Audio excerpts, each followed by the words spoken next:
Hello there guys, welcome to another of my live videos and on this video this afternoon I am going to be giving you a preview for the Liverpool versus Everton game tomorrow in the FA Cup third round at Anfield, and it's 16:01 kickoff, so that is a minute just past 4 and that. I think it's very imminent that Liverpool will win this game comfortably against Everton, because Liverpool have got a really good record against Everton. You know, Liverpool have not lost to Everton in their last 9 meetings. Obviously, you know, the game in the league earlier on in the season was 5-2 to Liverpool, and obviously, you know, reflecting on that result, that had ended Marco Silva's tenure at Everton and that. But Everton, to be fair, have seemed to have rejuvenated themselves since Carlo Ancelotti took over. I do believe that Jurgen Klopp will consider, you know, resting some key players in this game against Everton, because I think from Liverpool's perception, you know, they know that the FA Cup is not an ambition. That's not an ambition for them. You know, so obviously, you know, they're focusing on the Premier League, you know, because the Premier League is an ambition for Liverpool and that. Liverpool, of course, are sitting top of the Premier League. They are 14 points in front of City. They are 13 points in front of Leicester. You know, they've won 19 games out of 20 so far in the league this season. They've only drawn one. And like I said, you know, we're the only team so far this season in the Premier League, you know, to take many points from them. They, of course, are around 37 games unbeaten in the Premier League, and they are 51 games unbeaten in the Premier League, you know, at Anfield. So obviously, you know, Anfield is a fortress and that. I think actually, you know, Liverpool could be giving what's his name, Takumi Minamino, his debut against Everton. You know, obviously, you know, Liverpool paid just over £7 million for him from Red Bull Salzburg. You know, so I think, you know, he could be playing, like I said, against Everton. Liverpool, of course, have got quite a few injuries. Recently, you know, Naby Keita, you know, had sustained an injury, but I think, you know, he'll be okay to fulfil that number 8 role. You know, they've got Fabinho out, Oxlade-Chamberlain out, Dejan Lovren, Joe Matip. I think they're all out until February. They've also got Nathaniel Klein out, and I actually, you know, think Brewster will be okay to play in this game for them. But like I said, you know, Liverpool are on course to win their first Premier League title ever, because they haven't won it all in all for around 30 years. You know, so just take that into account. But I've got to admire, you know, Jurgen Klopp. I think he has done a really good job with Liverpool. He's done a really good job. You know, like I said, his record after his first 29 games, you know, wasn't so good. I think, you know, there was actually, you know, as bad as Ole Gunnar Solskjaer's, you know, in his first 29 games with Man United. But obviously, you know, Liverpool have stuck by him, and, you know, obviously, you know, their board have backed him. And, you know, look what he's done there with them, you know. And Liverpool, you know, like I said, don't overpay for players. You know, they don't overpay for players and that, you know. And they know it's not always about, you know, getting them Glasgow players in. But yeah, you know, Jurgen Klopp, of course, has got a contract with Liverpool until 2024. He obviously, you know, extended his contract earlier on in the season. And Jurgen Klopp now has won 3 major honours as Liverpool manager. You know, Liverpool recently, you know, won the FIFA Club World Cup. You know, this is obviously, you know, why they've got a game in hand in the Premier League. You know, they obviously, you know, won the Super Cup early on this season against Chelsea. And they also, you know, won the Champions League last season. That's obviously, you know, the 6th Champions League that Liverpool have won and that, you know. But like I said, they've got a really good team. They play expansive football. They show good attacking intent. They're defensively, you know, very good. Obviously, you know, with their signing of Virgil van Dijk, you know, you can say he's addressed their defensive deficiencies. You know, they've got 2 fantastic fullbacks in Trent Alexander-Arnold and Andrew Robertson. You know, and I think they've got quite a few good midfielders. I think, you know, Jordan Henderson has rejuvenated himself. You know, I think James Milner's also done really well for them. And they've got a great attacking trio in like Salah, Firmino, and Mane. You know, don't get me wrong, this season, you know, Salah hasn't performed to the standards as we should expect from him, you know, but he's still a very good player. I think recently, you know, actually, you know, Sadio Mane has been in better form than Mohamed Salah and that, you know. And I think Firmino's also, done really well. Shaqiri, I think he mainly makes an impact, when he comes off the bench. He's also, just sustained an injury now recently, and all that. Liverpool, of course, have not won the FA Cup since 2006, so that's obviously 14 years ago now. I think they actually beat West Ham in that final. I think it was 3-3 in the 90 minutes, but Liverpool, of course, won it on penalties. Liverpool, of course, did get knocked out of the FA Cup last season by Wolves, because I did say, didn't I? Wolves enjoyed a good cup run last season. They progressed to the semi-finals, but obviously lost to Watford in the semi-finals by 3 goals to 2. With Everton, they've also got quite a few injuries in that. They've recently just got Bernard injured, Fabian Delph. They've got Andrea Gomez out until October this year. They've obviously got Alex Iwobi out with injury. Morgan Schleidlin, has recently been out with injury in that. Like I said, I can't see Everton, having any chance whatsoever of getting out from Liverpool. Obviously, so far, Carlo Ancelotti has managed 3 games for Everton. Obviously, won his first 2. Everton, of course, beat Burnley 1-0. Then, obviously, they beat Newcastle 2-1. But obviously, Ancelotti enjoyed his first defeat in his third game in charge, because, of course, Everton lost to Man City by 2 goals to 1 and that. So, obviously, they want to bounce back from that defeat. But I think, Ancelotti, could still elevate, Everton forward and that. Like I said, Ancelotti is a really good manager. Don't forget, he has got a 4.5-year deal with Everton. But he's managed a variety of clubs, and I think Everton is the 10th club he's managing now, and all that. But he has won a lot of silverware as Ancelotti. I think he's won about 15 major honours so far. He is around 60 years of age, is Ancelotti in that. But like I said, the clubs he's managed, obviously, when he was a lot younger, he started managing, in Italy. He managed the likes of Juventus, Parma, AC Milan, and then obviously, went on to manage Bayern Munich, PSG, Real Madrid, won titles with them. He also won the double with Chelsea back in 2010, was it? He won the Premier League and the FA Cup in his first season. So he's actually a really good manager. He's actually one of the most decorated managers of all time. But the question is, at Everton, can he replicate, what he did do with Chelsea in that? Obviously he was linked with a managerial role at Arsenal, but obviously, Arsenal had some element of concerns about recommending him in. Obviously, Everton did get Duncan Ferguson in on an interim basis after they did sack Marco Silva. After they did sack Marco Silva.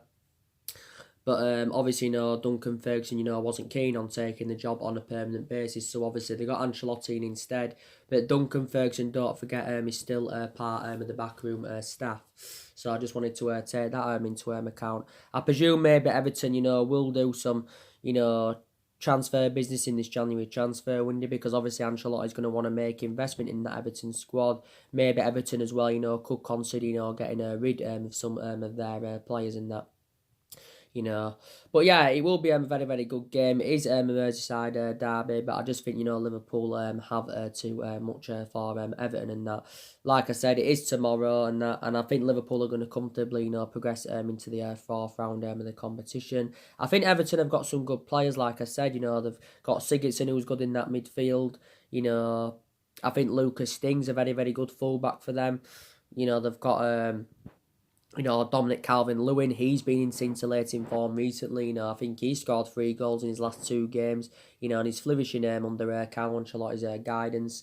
Richie Arlington's quite good for them. He signed a new contract earlier on this season, But yeah, we'll see what happens. And, Everton, I know they've endured a difficult few years and that, obviously, they've had quite a few managers of Everton, over the years.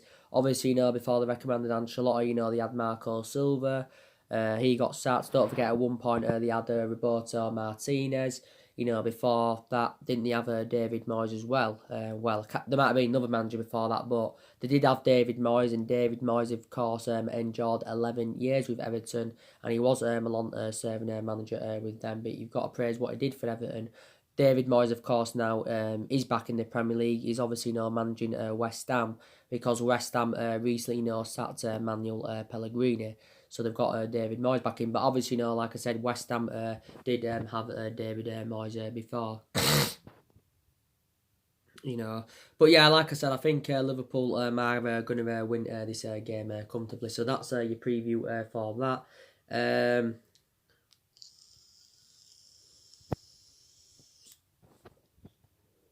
Obviously, my club play this evening against Wolves at Molineux. Obviously, you saw my video yesterday that I did do for that. Like I said, I give you the preview. Obviously, I give you my reaction to Ole Gunnar Solskjaer's press conference. And, like I said, the same thing of what I said in regards to Liverpool. The FA Cup is not an ambition for us. Like I said, I think we've got 3 ambitions, and that's the Carabao Cup, the Europa League, and of course top 4, because we need to finish in the top 4 or win the Europa League so we can get Champions League football secured and that. But Solskjaer was recently speaking about the importance of us getting silverware on the board, because we have lacked silverware in the last 6 or 7 years. And all that. But it would be good for us to enjoy a good cup run. We've won the FA Cup in total around 12 times, is it? Obviously, Arsenal are the most team that have won the FA Cup. Arsenal have won it around 13 times. We haven't won the FA Cup since, the Louis van Gaal era. And that was back in 2016 when we did beat Crystal Palace in the final by 2-1. But like I said, Wolves is going to be a very, very difficult game. Solskjaer is aware of that. Solskjaer is yet to beat Wolves as a manager. So obviously, in recent years, Molineux has been fortress to us. This is our 4th trip to Molineux in just 10 months. In just 10 months, and that it's our 4th trip to Molineux in just 10 months, and Wolves are unbeaten against us in their last 4 games. Obviously the game in the league early on this season was 1-1. Paul Pogba missed a penalty in that game. Last season Wolves did a double over us at Molineux. They beat us in the FA Cup quarter final 2-1, and then 17 days later they beat us in the league 2-1. But like I said, Wolves are a good side. Like Solskjaer praised him, during his press conference. He says they're a well-organised team. They've got good players. They've got a really, really good manager in Nuno Santo, and he's elevated them forward. Wolves have been in a bit of bad run of form recently, because obviously they've lost the last 2 league games. They lost to Watford 2-1. But you've got to say, Watford have rejuvenated themselves since Nigel Pearson took over. They also lost to Liverpool 1-0, and I thought they was extremely unlucky in the Liverpool game, because I actually thought Wolves give them a really, really good game and that. But Wolves, like I said, last season progressed to the FA Cup semi-final for the first time in over 2 decades. So it was 21 years. And, they also finished 7th last season in the Premier League, and that's very, very good to their standards. With them finishing 7th last season, they got automatic qualification for the Europa League, and they've done really, really well in the Europa League, because they have progressed into the knockout stages of the Europa League, because Wolves did finish second in their group, and all that. So we've got to win this game against Wolves, because, we need to see a reaction from the 2-0 defeat to Arsenal. Solskjaer, expects a reaction from the players, and like Solskjaer was recently saying, we've had some good periods this season, where we've actually done well in that. We've had a good few results behind us, and performances have been good, but we've failed to keep that consistency up. And Solskjaer did recently admit that we need to find that consistency. If we've got many hopes of finishing in the top 4 this season and that. But it's going to be an extremely difficult game, and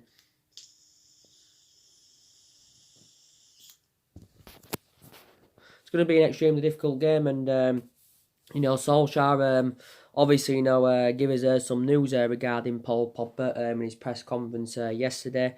And we do know that Paul Pogba is out with an ankle injury. Solskjaer's confirmed he is out for 3 to 4 weeks in that. But Solskjaer did say that this injury is a new injury. So what he means in that aspect is that this injury is different, to the one that he previously had, because he actually, was out with an ankle injury for around 3 months. But my own perception on it is that, Pogba doesn't want to be at the football club. I think also his agent, Mini Raiola, is out of order, for criticising the club. So I think it would be beneficial, if we did, get rid of Paul Pogba. We need to try and probably get rid of him in this January transfer window. I know Solskjaer, recently said that Paul Pogba, will not be sold in this January transfer window and that.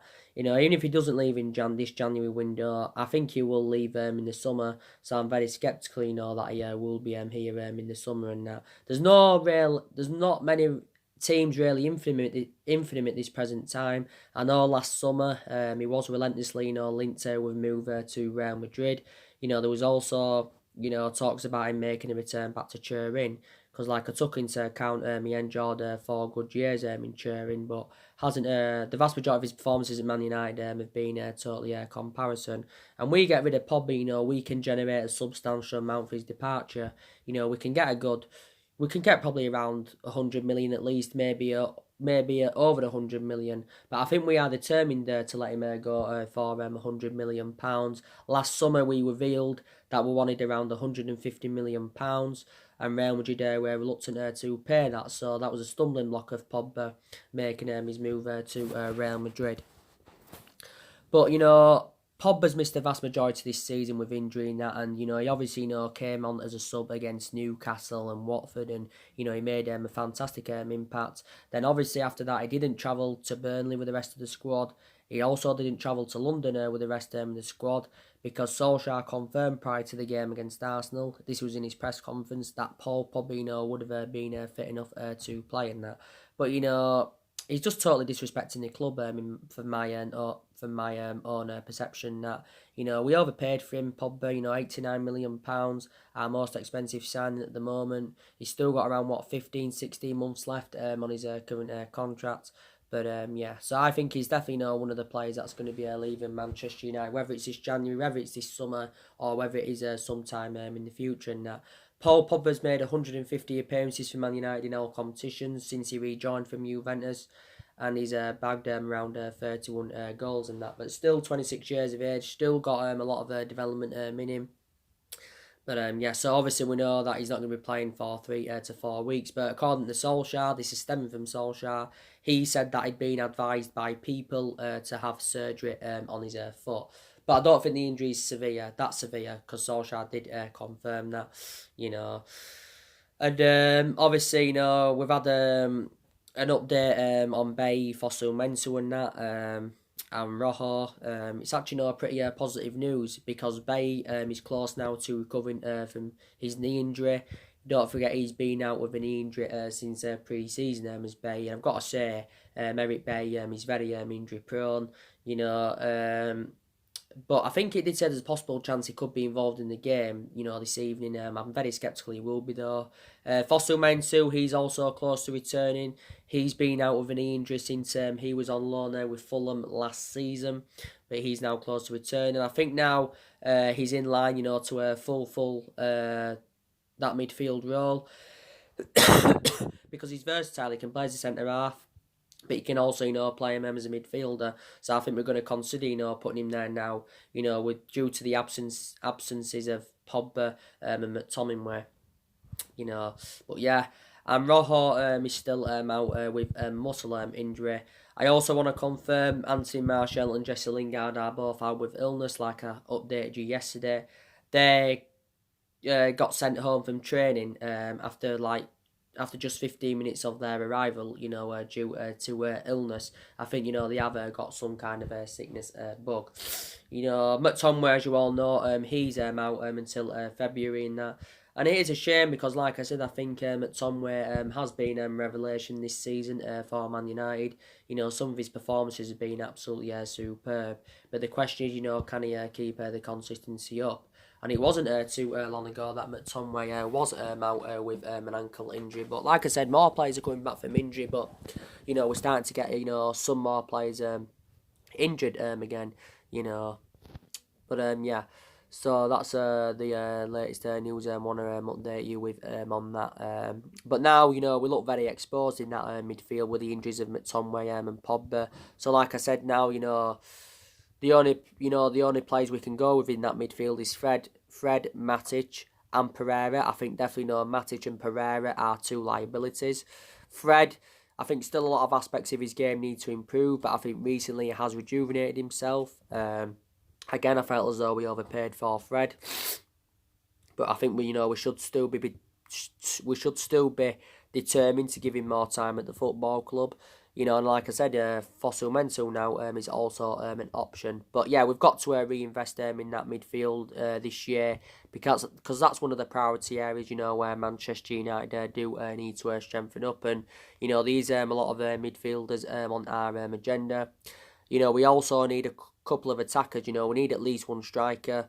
And I think, we need a right winner, and there's possibly, other areas in the squad as well that do need to be addressed. So we've got to address, the deficiencies in the squad. And Solskjaer did say he was optimistic about transfers in this January window. It's not assured that we'll make many signings in this January window, but I think Solskjaer's orchestrating on recommending at least two players in. Because without a shadow of a doubt, our recruitment has got to improve, because our recruitment has not only been poor recently, it's been poor for several years. So our recruitment policies has been absolutely arse. Solskjaer's going to get unlimited funds anyway. He spent, £150 million last summer. Well, nearly £150 million on Daniel James and Wan-Bissaka and on Harry Maguire, and they've all enjoyed fantastic starts to their Manchester United careers. So I think, me estimating on this, we're going to spend, over the course of this window and the summer transfer window, I think we're going to spend from 250 to £300 million on recruiting new players in. That's my own perception on that. But Solskjaer does still want to continue the policy of recruiting young players in to Manchester United. Like he did do during the course of the summer last summer transfer window in that. But we will see in that. And Solskjaer now, has been at Manchester United over the year. He's now into his second year at the football club, and he is aware that he's got many expectations to exceed. But my own perception on it is that I think, the expectations are just too high for him at Manchester United. And he's been a permanent boss now, is it for 10 months, or almost 10 months. And analysing the vast majority of that 10 months, he's enjoyed a very difficult time.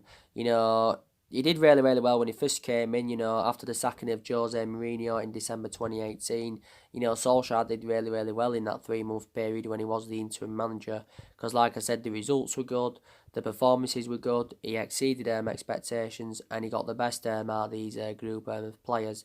And he won his first 8 games in charge, won 10 games out of 13 in total in the Premier League, and won 14 games out of 19 in all competitions. So that was obviously enough then for us, to give him the job on a full-time basis. But I think that's one of the mistakes the club did make, was giving him the job on a full-time basis. But I think we've made a lot of mistakes in the last 6 or 7 years. This is probably one of the main factor reasons why we've been a toxic club for the last 6 or 7 years.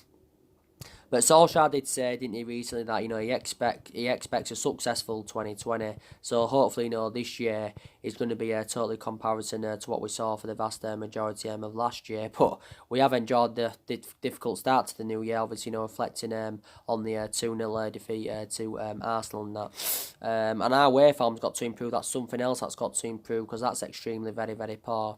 Solskjaer, I think this evening though, he'll play a strongest team. Not the strongest though, but a fairly strong one. I think he will actually rest their key players for the game against Man City, because he's aware Man City's on the horizon in the Carabao Cup first leg. That is on Tuesday, the 7th of January, and the first leg is at Old Trafford. And I think if we can beat City, I think we can definitely win the competition. without a shadow of a doubt. But Solskjaer said he still expects ups and downs, and that obviously he wants to see more ups than downs. But obviously we are in transition. We're on a transition period, and Solskjaer says he's hopeful that we can get through this transition period. He's hopeful of that. But even though we've been a toxic club for the last 6 or 7 years, we are the most successful club in England historically. Reflected on the titles we've won, because we've won 13 Premier League titles, we've won 20 all in all. Obviously the club's greatest achievement, or one of the club's greatest achievements, was 1999, which was over 20 years ago now, when we did win the treble. Don't forget we won 3 back-to-back Premier League titles back in 2007, 2008, and of course 2009. So we just haven't been the same team since Ferguson retired back in 2013. And I think regardless of who our manager is, whether it's Solskjaer, whether it's another manager, I just don't think we'll ever invoke Ferguson's legacy at the football club. I can definitely assure that Solskjaer won't. Even if he is to be given another 2 to 3 years, something like that, I still don't think we will be able to do it.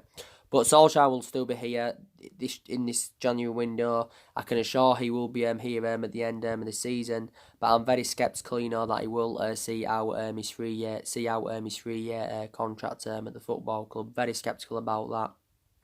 But like I said, our board are determined to back him. I think he's still under pressure, but for the vast majority of this season anyway, he's been under intense pressure. Because obviously we've enjoyed our worst start to a Premier League season for 30 years. So I think this is actually the worst we've ever been at this point in the Premier League era. So, like I said on my recent videos, though, we need to see a variety of changes at the football club. Not all of the blame stems from Solskjaer. I think some of the players have been responsible. The board are responsible. I think the vast majority of the blame stems from them.